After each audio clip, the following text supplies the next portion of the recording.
শিৱসাগৰৰ সাধাৰণ সভাত অনুষ্ঠিত হোৱা প্ৰতিনিধি সভাত ইতিমধ্যে সিদ্ধান্ত লোৱা হ'ল সমীৰণ ফুকন হ'ব সদৌ অসম ছাত্ৰ সন্থাৰ পূৰ্ণকালীন সাধাৰণ সম্পাদক। আৰু এই মুহূৰ্তত দেখিবলৈ পোৱা গৈছে উৎসাহ।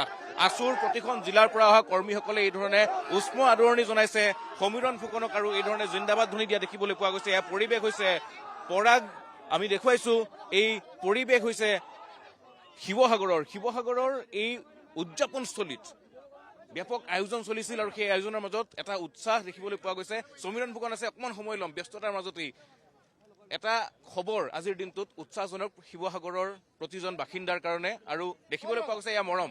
কি ক'ব? এই বাট মোৰ হেঁপাহৰ বাট।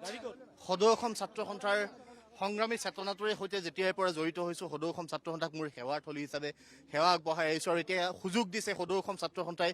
মই সমূহ শিৱসাগৰ সাধাৰণ সভালৈ অহা প্ৰতিনিধিক কৃতজ্ঞতা জনাইছোঁ, ধন্যবাদ জনাইছোঁ।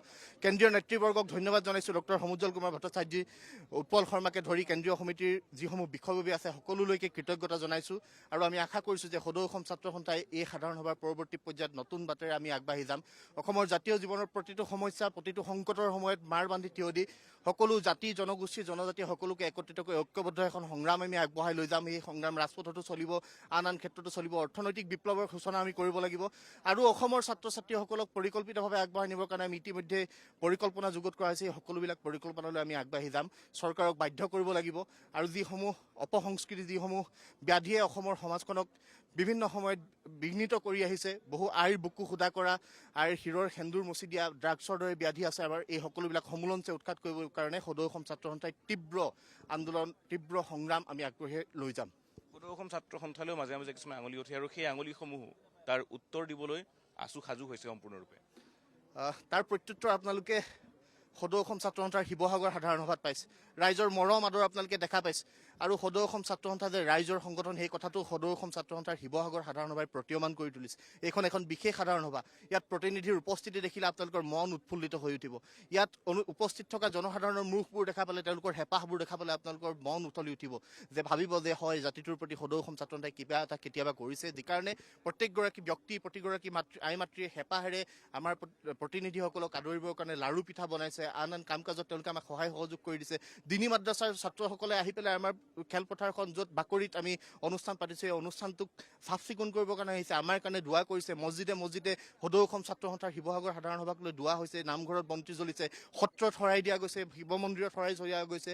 আজি পুৱা মোৰ আটাইতকৈ ভাল লগা কথা যে শিৱসাগৰত ইমানেই মানুহে, যিমান মানুহে ফোন কৰিছে সকলোৱে কৈছে যে পুৱা আজি শিৱদৌল, আমি শিৱসাগৰৰ শিৱদৌলত আমি সদৌ অসম ছাত্ৰ সন্থাৰ সাধাৰণ সভাখন সফল হ'বৰ কাৰণে কিন্তু আমি প্ৰাৰ্থনা কৰিছোঁ। এয়া ৰাইজৰ আমাৰ প্ৰতি আস্থা বিশ্বাস। এই আস্থা বিশ্বাসক সৰুগত কৰি সদৌ অসম ছাত্ৰ সন্থা আগুৱাই যাব। এই আস্থা বিশ্বাসৰ থলীক আমি লৈ শিৱসাগৰ আৰু সমগ্ৰ অসমৰ উন্নয়নৰ কাৰণে কাম কৰিবৰ কাৰণে বদ্ধপৰিকৰ। কৃতজ্ঞতা জনাইছোঁ মোৰ ঘৰখন, মোৰ আই পিতাই, মোৰ ভগ্নী সকলোকে, আৰু মোৰ বিশেষত মোৰ যিখন মোৰ মূল কৰ্মক্ষেত্ৰ শিৱসাগৰ আঞ্চলিক ছাত্ৰ সন্থা, প্ৰতিটো সময়ত মোৰ সৈতে ছাৰ দৰে থিয় দি থকা এই যাত্ৰাটোক মই শক্তিশালীভাৱে মোক আগবঢ়াই নিয়াৰ বাবে কৃতজ্ঞতা জনাইছোঁ। যিখন এই খেলপথাৰ ষ্টেডিয়ামত আমি থিয় হৈ আছোঁ, এইখন খেলপথাৰৰ এই শিৱসাগৰ কলেজ মোৰ সামাজিক উত্তৰণৰ আন এটা বিশেষ গুৰুত্বপূৰ্ণ অধ্যায়।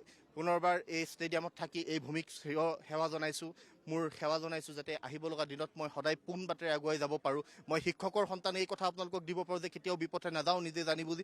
কেতিয়াবা যদি বিপথে যোৱা দেখে অসমৰ জনসাধাৰণে মোক অভিভাৱকত্ব দি আহিব লগা দিনত যাতে ভাল ধৰণে পৰিকল্পিতভাৱে সদৌ অসম ছাত্ৰ সন্থা নামৰ এই সংগ্ৰামী সত্তাটোক আমি আগবঢ়াই লৈ গৈ উত্তৰ পুৰুষৰ বাবে এখন শক্তিশালী অসম থৈ যাব পাৰোঁ, য'ত খিলঞ্জীয়া মানুহৰ দপদপনি থাকিব, য'ত খিলঞ্জীয়া মানুহে মূৰ দাঙি নিজৰ অধিকাৰ লাভ কৰিবৰ কাৰণে সদায় নিজৰ অধিকাৰখিনি আজুৰি আনিব পাৰিব। তেনেকুৱা এখন অসম গঢ়িবৰ কাৰণে সদৌ অসম ছাত্ৰ সন্থাই নতুন পৰিকল্পনাৰে কাম কৰিব। আৰু বিভিন্ন সময়ত সদৌ অসম ছাত্ৰ সন্থাক অনাহকত বিতৰ্কৰ মাজলৈ আনি থকাসকলক, অনাহকত সদৌ অসম ছাত্ৰ সন্থাক টাৰ্গেট কৰি থকাসকলক সকীয়াই দিয়া গৈছে, সকীয়াই দিছোঁ যে সদৌ অসম ছাত্ৰ সন্থা নতুন বাটেৰে আগবাঢ়ি যাব।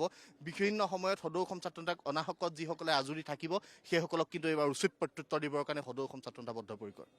এয়া চিন্তা আছুৰ, এয়া চিন্তা সমীৰণ ফুকনৰ, আৰু সেই চিন্তাসমূহ আছুত পৰিস্ফুট কৰাৰ চেষ্টা কৰিব সদৌ অসম ছাত্ৰ সন্থাই। আমি দেখুৱাইছোঁ এই ধৰণে এই মুহূৰ্তত প্ৰিয় ছাত্ৰ নেতাজনক আদৰণি জনাইছে বিভিন্ন প্ৰান্তৰ পৰা আহি ইয়াত উপস্থিত হোৱা সেই ছাত্ৰ প্ৰতিনিধিসকলে। আমি উল্লেখ কৰিছোঁ 33খন জিলাৰ পৰা 5,000ৰো অধিক প্ৰতিনিধি আহি উপস্থিত হৈছিলে, আৰু সেই প্ৰতিনিধিসকল উপস্থিত হৈ ইয়াত আজিৰ দিনটোত প্ৰতিনিধি সভাত অংশগ্ৰহণ কৰিছে আৰু তেওঁলোকে কেইবাটাও সিদ্ধান্ত গ্ৰহণ কৰিছে। আৰু সেই সিদ্ধান্তসমূহৰ সমানে আলোচনা হৈছিল কোনে দায়িত্বভাৰ গ্ৰহণ কৰিব আছুৰ পূৰ্ণাংগ সাধাৰণ সম্পাদকৰ। আমি জনাইছোঁ সমীৰণ ফুকনক ইতিমধ্যেই সাধাৰণ সম্পাদকৰ দায়িত্ব অৰ্পণ কৰা হৈছে আৰু ভাৰপ্ৰাপ্ত সাধাৰণ সম্পাদকৰ দায়িত্ব যোৱা 4 মাহ ধৰি নিষ্ঠা সহকাৰে পালন কৰি অহা অৰ্জুন হানছেক দায়িত্ব দিয়া হৈছে উপসভাপতিৰ আৰু সেই ধৰণেই কিছু সাল সলনি কৰা হৈছে বিষয়ববসমূহত আৰু তাৰ জৰিয়তে সম্পূৰ্ণ হ'ল আজিৰ দিনটোত অনুষ্ঠিত হোৱা প্ৰথম দিনাৰ কাৰ্যসূচী আৰু প্ৰথম দিনাৰ কাৰ্যসূচীৰ শেষৰটো কাৰ্যসূচী প্ৰতিনিধি সভা অনুষ্ঠিত হৈছিল সেই প্ৰতিনিধি সভাতেই দায়িত্ব দিয়া হ'ল সমীৰণ ফুকনক